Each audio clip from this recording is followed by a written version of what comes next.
तो हम लोग क्लास स्टार्ट करते हैं। लास्ट क्लास तक हमने वॉल खड़ा करने सीख लिया था और डोर का एरिया कट करने के लिए और विंडो का एरिया कट करने का हमने यहाँ पर देख लिया था कैसे हम लोग एरिया कट करेंगे। ठीक है, आज हम लोग आगे इसका फ्रेम बनाना और ग्लासेस वगैरह सब सीखेंगे, बट उससे पहले ये सब में कोई क्वेश्चन अगर है तो आप पूछें। ठीक है, ऑटो ग्रिड क्या करेगा, ये डायरेक्ट सरफेस पर ही काम करने में मदद करेगा। मतलब ये अगर मैं ऑटो ग्रिड ऑन कर लूँ तो अभी ये फ्लोर में सरफेस नहीं रहेगा, बाकी जो ऑब्जेक्ट सिलेक्टेड है वो मैं सरफेस हो जाएगा। ये देखो, मैं ये करके दिखाता हूं।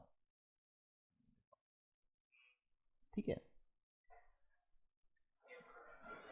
तो ये होता ऑटो ग्रिड। आप किसी सरफेस के ऊपर भी कुछ बना सकते हो। ठीक है, तो इतने ही मुझे करना था। मूव टूल ले लेता हूं मैं। अब ये मुझे इसके साइज का चाहिए, जो कि बहुत आसान है। क्या करूंगा, यहां पाऊंगा रेक्टेंगल है, इसको स्प्लाइन ले लेंगे, एडिटेबल स्प्लाइन, ताकि मैं वर्टिस में काम कर पाऊं। यहां से इन दोनों वर्टिस को ले लेता हूं मैं, एंड यहां से मैं लूंगा मूव टूल, स्नैपिंग ऑन। ये स्नैप करेगा मेरा यहां तक। सेम थिंग इसके साथ भी करूंगा, यहां तक, और इन दोनों को ऊपर लेके जाऊंगा यहां तक। ये दोनों ऑलरेडी अपनी जगह पर ठीक है। ठीक है, तो मैं अभी क्या किया हूं कि उनको अभी पोजीशन पर लेके आया हूं। ये देखो, अभी मूव को बाहर निकालूंगा तो मैंने जो रेक्टेंगल बनाया अब ये मेरे विंडो के साइज का है। यहां तक क्लियर है जी। एंड इसका पाइवट पॉइंट थोड़ा पीछे रह गया क्योंकि यहां पर बनाया था, उसके बाद वर्टिसेस को मैंने मूव किया। तो पाइवट पॉइंट को इनके रेक्टेंगल का बीच में लाने के लिए वही स्टेप है, pivot point and centre to object, and इसको क्लोज। ओके, तो ये हमारा पहला स्टेप है, आपका रेक्टेंगल बनाना आपकी विंडो के साइज का। अब ये 2D है तो इसको 3D ऑब्वियसली 3D में बनाना पड़ेगा। बट उससे पहले हम लोग क्या करेंगे, इसकी प्रॉपर्टी में आएंगे एंड आउटलाइन। मेरा जो ये विंडो का फ्रेम है, अगर आप देखोगे तो इसका एक विड्थ है। ठीक है, अगर यहां से मैं मान के चलूं तो इसका ये विड्थ है। ठीक है, जो चौड़ाई है वो मैं 2 इंच मान के चल रहा हूं। 2 इंच का मुझे चौड़ाई देना है, यानी आउटलाइन। इसका एक आउटलाइन बनेगा तो 2 इंचेस का रहेगा। आउटलाइन के लिए मुझे लाइन यानी या फिर एज, जो आप कहोगे एज लेना पड़ेगा। यहां से एज ले लेंगे एंड पूरा एज ड्रैग करके सारा एज ले लेंगे। ठीक है, सारा एज अब ले लेंगे किनारे का। प्रॉपर्टी में आएंगे, यहां पर मैं आउटलाइन ढूंढूंगा। ठीक है, यहां पर आपको दिखेगा,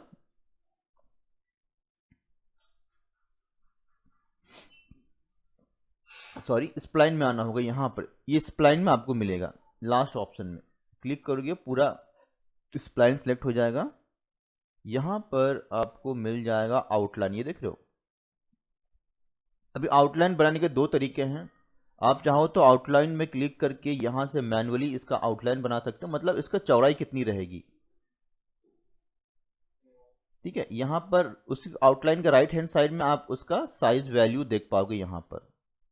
ठीक है, अभी कंट्रोल जेड करना था मुझे, बट मैं डर रहा हूं कंट्रोल जेड करूंगा तो बंद हो जाएगा।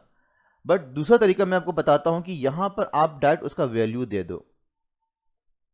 ठीक है, थोड़ी देर में मैं करूंगा क्योंकि बता लेता हूं मैं। पहला मैंने क्या किया, आउटलाइन पर क्लिक किया, इसको ड्रैग किया, यहां पर वैल्यू ले लिया। ठीक है, दूसरा तरीका है आप आउटलाइन पर क्लिक करो, यहां पर कोई भी आप वैल्यू दे दोगे तो वो यहां पर आ जाएगा उतने में। जैसे दो इंचेस का मुझे चाहिए तो आप 2 इंच यहां पर दोगे। मैं दे दूंगा नहीं, 2 इंच मैं यहाँ पे दे दे रहा हूँ। 2 इंच आप यहाँ पे दे दोगे, इंटर प्रेस करोगे तो 2 इंच का आपको यहाँ पर थिकनेस आ जाएगा। यहाँ पर देखो ये आ रहा है, डबल आ गया वो।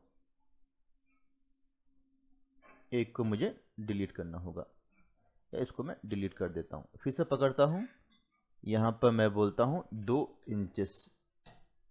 ठीक है, आगे 2 इंच का। तो आप ड्रैग करके भी बना सकते हो या फिर यहाँ से स्पेसिफिक मेजरमेंट दे के भी आप उसका विड्थ दे सकते हो। तो ये हो गया मेरा ओवरऑल साइज, इतना साइज का मुझे फ्रेम चाहिए। अब ये 2D में है, मुझे इसको 3D में बनाना पड़ेगा। तो बनाने का तरीका सेम है, एक्सट्रूड हमने लास्ट टाइम में किया था। एक्सट्रूड पे जाओ, इंटर करो, आपका जो खाली जगह था वो पूरा भर जाएगा। अभी इसका हाइट देना, अभी ये 2D है, हाइट देने के लिए अमाउंट है हमारे पास जितना भी आप यहाँ पर, मैं इसको भी करीबन 2 इंच दे रहा हूँ, 2 इंच, क्लियर, ठीक है। एंड यहाँ पर आप देखोगे कि 2 फ्रेम, डबल फ्रेम है, थोड़ा सा गैप के बाद में एक और फ्रेम है, ठीक है। अभी ये कैसे बनाएंगे, तो करने का बहुत तरीका, आप चाहो तो इसको स्केल कर लो, स्केल टूल ले लो, शिफ्ट के साथ में स्केल कर लो, आप उसका कॉपी कर सकते हो। एक शॉर्टकट तरीका बता दिया मैंने आपको, ये ठीक है। ये एक, अरे कहाँ जा रहा है, एक सेकेंड, ये समझ में आ गया, पकड़ के स्केल कर दिया, उसका बन गया। ये आपका शॉर्टकट तरीका है। अगर आप चाहो तो एक और तरीका बताता हूँ मैं आपको, यहाँ पर आ जाओ, एक्सट्रूड को बंद कर लो, एडिटर स्प्लाइन में आ जाओ, यहाँ पर ये स्प्लाइन को आप ले लो, स्प्लाइन में आप आ जाओ, स्प्लाइन एंड ये स्प्लाइन ले लो, इसका कॉपी करना आपको, फिर से आपको आउटलाइन बनानी पड़ेगी थोड़ा सा अंदर की तरफ, ठीक है। ये आउटलाइन को आपको लेनी है, क्योंकि ये अलग बनने वाला है तो इसको डिटैच करना, ये दोनों आउटलाइन एक होगा, ये आउटलाइन अलग होने वाली है, तो इसको अलग कर लेंगे। इसको पकड़ के यहाँ से हम बोलेंगे डिटैच। डिटैच का ऑप्शन आपको मिलेगा कहाँ पर, मुझे देखने दो, डिटैच, डिटैच कहीं पर आपको दिख रहा, डिटैच, डिटैच, ये डिटैच करना होगा आपको, ओके। अभी ये एक्सट्रूड करोगे तो ये अपना बन गया, ठीक है। ये हमने एक एक्स्ट्रा ले लिया, अभी इसको हम लोग थोड़ा सा, क्योंकि ये गैप ज़्यादा है तो इसको गैप को पहले थोड़ा सा भरेंगे, ओके। उसके बाद में इसका फिर से हम लोग सेम आउटलाइन बनाएंगे, ताकि इसका भी एक साथी मिल जाए, इसका भी विड्थ एक हमें मिल जाए। ये थोड़ा लंबा प्रोसेस है, बट आप ये भी कर सकते हो, ठीक है। ये सोचो मैंने ये ले लिया, इसका भी सेम टेक्निक है। अब इन दोनों को पकड़ के मुझे यहाँ पर एक्सट्रूड देना है, ये आ गया। साइज उसको याद रहता है, जो पहले दिया था ये वही साइज का रहेगा, ठीक है। बाकी इसको अगर थोड़ा सा और आपको मैच कराना है तो यहाँ से आप स्केल यहाँ से कर सकते हो, या राइट क्लिक करके यहाँ से भी आप स्केल कर सकते हो। अगर इस पर राइट क्लिक करोगे तो आपको वैल्यू यहाँ पर मिल जाएगा, X Y Z individually control कर पाओगे, या ओवरऑल स्केल करना है तो वो भी यहाँ से कंट्रोल कर पाओगे, ठीक है। जैसे यहाँ पर अभी इंडिविजुअली मुझे कंट्रोल करना होगा, ये देखो, ठीक है। तो इस हिसाब से आप इंडिविजुअली भी इसको कंट्रोल कर पाओगे।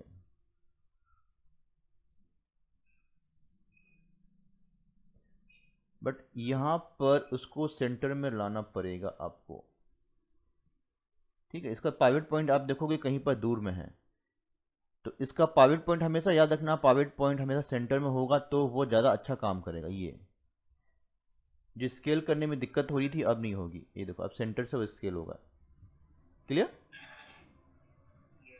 क्योंकि उसका पाइवट पॉइंट सेंटर में है। तो ये दो तरीका मैंने आपको बताया, दोनों तरीके से जो भी आपको ठीक लगे आप दोनों तरीके से कर सकते हो, ठीक है। ये फ्रेम बना लिया हमने, अब हमें इसका ग्लास भी बनाना पड़ेगा ना। यहाँ ग्लास देखो पता नहीं चल रहा, यह हल्का आपको ग्रे कलर का ग्लास दिखेगा, ट्रांसपेरेंसी है तो उतना पता नहीं चल रहा, बट ऑब्वियस है कि ग्लास तो होना चाहिए ना। तो ग्लास के लिए हम लोग प्लेन ले लेंगे, सिंपल है, ग्लास के लिए ज़्यादा कुछ करने की ज़रूरत नहीं पड़ेगी। स्टैंडर्ड में आप आओ, यहाँ पर प्लेन ले लो, एंड प्लेन लेकर फिर ऑटो ग्रिड को ऑन कीजिएगा। आप ऑटो ग्रिड से वही फ़ायदा होगा जो मैंने आपको बताया है, यहाँ पर आप कोई भी सरफेस पर उसे बना पाओगे। ये देखो डायरेक्ट उसके साइज़ का बना लोगे, थोड़ा सा बड़े साइज़ का है बट कोई बात नहीं, उसको हम एडजस्ट कर लेंगे। एडजस्ट करने की भी ज़रूरत नहीं है, थोड़ा सा अंदर लोगे क्योंकि वो दिखने वाला है ही नहीं, ग्लास अंदर रहेगा, फ्रेम के अंदर रहेगा, यहाँ पर ऐसा कुछ रहेगा। तो और वो वॉल के अंदर यहाँ पर धंसा हुआ रहेगा, तो कहीं से पता नहीं चलेगा उसका साइज ज़्यादा है या छोटा है। तो आराम से ये बना के आप अंदर कर दो हल्का सा, आपका ग्लास बन गया। एंड इसका कलर मैं थोड़ा सा चेंज कर देता हूँ ताकि ग्लास का वैसे लुक आए। ये देखो करो कि ये जो मैंने बनाया बाहर आ गया, ठीक है, ये कुछ ऐसा आ गया, ठीक है। अभी मुझे इसका पोजीशन लेके जाना है इसके बीच में, इसके सेंटर में। स्नैपिंग ऑन करूंगा मैं, एंड स्नैपिंग में मैंने यहाँ पर राइट क्लिक करूंगा तो वर्टिसेस पहले से सिलेक्टेड है ना, दैट मीन्स यहाँ पर ये देखो कॉर्नर वो सिलेक्ट करेगा। सिर्फ आप एक बात का ध्यान रखना कि इसका तीनों एक्टिवेट होना चाहिए, बीच में येलो होना चाहिए ऐसा, ठीक है। ये येलो हो गया। अभी क्या काम करो, सबसे पहला काम रहेगा मेरा एज टू एज मैच करना। ये क्लिक करके एज टू एज मैच करना, ये चाहो तो अंदर वाले को मैच करा दो मैं, ये ठीक है, अंदर वाले से मैच हो गया। अभी सेंटर में लेके आनी है, ठीक है। एक और तरीका बताता हूँ मैं, चलो ये एक और तरीका बताता हूँ मैं आपको। स्नैपिंग भी बंद कर, चलो ये भी नहीं करूँगा मैं। इसको पकड़ लो, ये अपना सही पोजीशन पर है, इसको पकड़ लिया। एंड ऊपर में आपका अलाइनमेंट टूल है। अगर इसको 2 सेकंड तक होल्ड करोगे तो अलग अलग टाइप ऑफ अलाइनमेंट्स आपको मिलेंगे जो आगे हम लोग देखेंगे। फिलहाल हम लोग सिर्फ ऊपर वाला देखे हैं। तो पहला आपको ये लेना है जो सही पोजीशन पे है, फिर अलाइनमेंट टूल, फिर दूसरा, नहीं सॉरी गलती हो गया, पहला आपको लेना है जिसका पोजीशन चेंज करनी है, ओके। उसके बाद में अलाइनमेंट टूल आपको लेनी है यहां से, एंड देन जहां पर आपको उसको चेंज करना, जो सही पोजीशन पर है उसको क्लिक करना है आपको। ये देखो, तो यहाँ पर एक्चुअली मैं यहाँ पर व्यू पोर्ट नहीं घुमा पाऊंगा, ये ऑन हो गया है। यहाँ पर मैं 2-3 चीजें बताता हूँ। पहला है पोजीशन, ये उसका ओरिजिनल पोजीशन है। ये एक्टिवेट करोगे तो वो एक्स में उसके क्लोज आएगा, वाई में तो वाई में उसके क्लोज आएगा ये, और जेड में तो वर्टिकली उसके क्लोज आएगा, ठीक है। तीनों पोजीशन उसके क्लोज आएगा। अभी सेंटर सेंटर करोगे तो इसका जो सेंटर है और इसका जो सेंटर है दोनों मिलेगा। पाइवट पॉइंट करोगे तो इसका जो पाइवट पॉइंट है और इसका जो पाइवट का पॉइंट है दिस वन, ये दोनों मिलेगा। बाकी मैक्सिमम मिनिमम क्या होता है उसके एज, ये देखो इसका मिनिमम क्या हुआ, ये हो गया, इसका मैक्सिमम क्या हो गया, ये हो गया। तो अगर आपको ऐसा मैच कराना है तो आप यहां से कर सकते हो। आप चाहो तो इसको आप चेंज भी कर सकते हो, ओके। ये देखो मैक्सिमम मिनिमम, इसका मैक्सिमम कहाँ है, इसका मिनिमम कहाँ है, वो दोनों ऐसा। तो अभी के लिए हम लोग को सेंटर सेंटर या फिर पाइवट पाइवट आप ले सकते हो। तो मैं इसको सेंटर सेंटर ही रखता हूँ, बोलता हूँ अप्लाई कर सकते हो या ओके कर सकते हो, ठीक है। आप देख सकते हो दोनों सेंटर में आ गया, क्लियर। तो ये है आपका अलाइनमेंट टूल। कोई भी ऑब्जेक्ट को आप आराम से इस तरह से अलाइन कर सकते हो। अगर स्नैपिंग से करता तो भी हो जाता, बट थोड़ा टाइम लगता, आपको स्नैप करके सामने लेके जाओ फिर सेंटर में लेके आओ, तो वो भी काम करता लेकिन थोड़ा टाइम लगता। लेकिन इससे बहुत आराम से आपका ये स्नैपिंग हो गया, ओके। एक चीज और बताऊंगा मैं आपको, इसको तो बाहर निकाल लेता हूँ। आपका में मैंने देखा है एक मिस्टेक आपका में हुआ है, वो क्या मिस्टेक हुआ बताता हूँ मैं। जैसे एक्सट्रूड को अगर आपको नहीं देखना या नहीं चाहिए तो आइस ऑफ कर दो तो एक्सट्रूड चला जाएगा, ठीक है। आपका में क्या मिस्टेक मैंने देखा है कि इसका ये थोड़ा सा पतला, ये है आपका सिचुएशन, आपको मैं दिखाता हूँ। ऐसा है ना आपका, आपका एक साइड ज्यादा थिकनेस है, एक साइड थोड़ा सा कम है, ये आपका सिचुएशन है। तो इसको सॉल्व करने का तरीका वही है, क्या करेंगे सबसे पहले तो एक्सट्रूड को ऑफ कर दो, 2D में आ जाओ। 2D में आप देख सकते हो कहीं पर मोटा है कहीं पर पतला है, तो कोई बात नहीं है, आप आ जाओ इसके सेगमेंट पर। ये सेगमेंट थोड़ा पतला है तो इसको आप थोड़ा सा नीचे लेकर आ जाओ, ठीक है। जितना इतना है उतना एक अंदाज से ले आओ। चाहो तो यहाँ पर बॉक्स रख के आप मेजर कर सकते हो, फ्रंट व्यू में आके F3 करके व्यू लेफ्ट, जहाँ आपको ग्रिड दिख जाए, ठीक है। यहाँ पर ग्रिड का साइज काफ़ी बड़ा है तो पता नहीं चलेगा, तो यहाँ पर कोई भी बॉक्स रख के आप वहाँ पर मेजर कर सकते हो। तो फिलहाल मैं एक अंदाज से ले रहा हूँ, इतना है, ये जितना यहाँ है उतना ही मैंने यहाँ पर भी ले लिया, एंड नीचे में भी आप उतना ही यहाँ पर ले लोगे। ठीक है, वापस से इसको स्प्लाइन को क्लोज कर दो, वापस से इसको एक्सट्रूड कर दो। आप देखोगे सेम साइज का वो आ जाएगा, जो भी आपका बड़ा छोटा साइज है वो अभी बराबर हो जाएगा। ठीक है, और स्नैपिंग के लिए मैंने आपको बता दिया है। अलाइनमेंट के लिए ये ले लो आप, एंड अलाइन टूल आप ले लो, ये पे क्लिक कर दो और सेंटर सेंटर XYZ लेके ओके कर दो आप, बस अलाइनमेंट हो गया। यहाँ तक क्लियर हुआ? ओके, तो जल्दी से मैं आपको डोर बता देता हूँ। डोर बता देता हूँ मैं इसका, ये वाला area door and door frame glasses ये सब बता दूंगा मैं आपको, ये आप इसको आगे प्रैक्टिस कीजिएगा। ओके, अभी डोर में कैसा है, यहाँ पर हमने रेक्टेंगल लिया है, यहाँ पर हम लोग रेक्टेंगल नहीं लेंगे, यहाँ पर हम लोग सिर्फ 3 ही एरिया है हमारा, नीचे का एरिया नहीं है ना, सिर्फ इधर ही आपका फ्रेम बनेगा।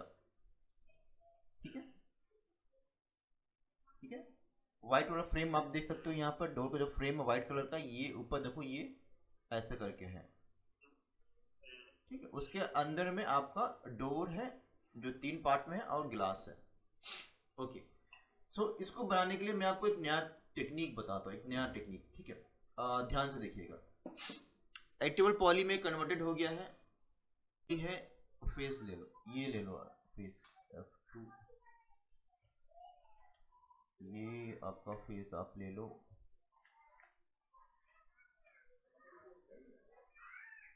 ओके, ठीक है, जो हमारा फेस है इसी के हेल्प से हम बनाएंगे। अभी क्या करेंगे, शिफ्ट के साथ में कॉपी कर लेंगे, एंड यहाँ पर बोलेंगे अलग ऑब्जेक्ट हमको चाहिए। ठीक है, क्लोन टू ऑब्जेक्ट, एक अलग ऑब्जेक्ट, यहाँ पर कोई भी आप नाम दे दो, चाहे तो ना भी दो तो भी चलेगा। क्लोन टू ऑब्जेक्ट लेके ओके कर दो। ठीक है, इसको हम एक नया कलर दे देते हैं। चलो, ये इसको एक नया कलर दे दिया हमने, वाइट कलर का है, वाइट कलर का हमने ये दे दिया। ओके, तो पहले हम लाइन से ले रहे थे, उसमें बहुत दिक्कत हो रही थी, नीचे में लाइन नहीं बन रहा था, तो हमने क्या किया, इसको पकड़ा, यहाँ पर जो मेरा प्लेन है उसको ले लिया, ये ऐसा बना लिया। ठीक है, एंड सिंपल है, ये हमारा सिंगल है, फ्लैट है, इसको थोड़ा सा साइज चाहिए हमें, साइज इसका बढ़ा, सबसे पहले तो इसको सेंटर कर लेते हैं पाइवट को। ठीक है, अब ये काफी पतला है, थोड़ा सा मोटा करना है, तो शेल आपको याद है होगा, शेल हमने यूज किया था, बस यही आपको करना है, शेल दे दिया, काम बन गया आपका। नीचे में आओगे, स्ट्रेट कॉर्नर कर दोगे, आपके जो कॉर्नर से जो थोड़े से आप देखोगे स्ट्रेट नहीं रहेंगे, स्ट्रेट कॉर्नर से वो स्ट्रेट हो जाएंगे, यानी यहाँ आप डिसाइड कर पाओगे कि आपका ये जो इनर अमाउंट है या एक्सटीरियर अमाउंट है, बाहर का अमाउंट तो नहीं होना चाहिए, अंदर को होना चाहिए, ये ऐसा होना चाहिए। ये कितना रहेगा, कितना सेंटीमीटर का आपको विड्थ चाहिए, आप अपने हिसाब से देख लो, एंड इसको अलाइन करेंगे अपने यहाँ इसके पास। एंड यहाँ मैं ये टूल नहीं ले सकता हूँ अलाइनमेंट की, क्योंकि ये ऑब्जेक्ट बहुत बड़ा है एंड इसका पाइवट कहीं और है, एंड इसका पाइवट बीच में है, तो ये टूल काम नहीं करेगा। यहाँ पर मैं स्नैपिंग के हेल्प से इसको अलाइन कर सकता हूँ। स्नैपिंग ऑन किया मैंने, सेंटर में यहाँ पर मैंने एक बार क्लिक किया ताकि ये सब तरफ आसानी से घूम सके, और ये इसका एज है, ये इसका एज यहाँ तक मैं ले जाके मैच कराऊंगा, ये देखो। ठीक है, इसको ऑफ किया, हल्का सा इसको अंदर ले लिया, बन गया फ्रेम।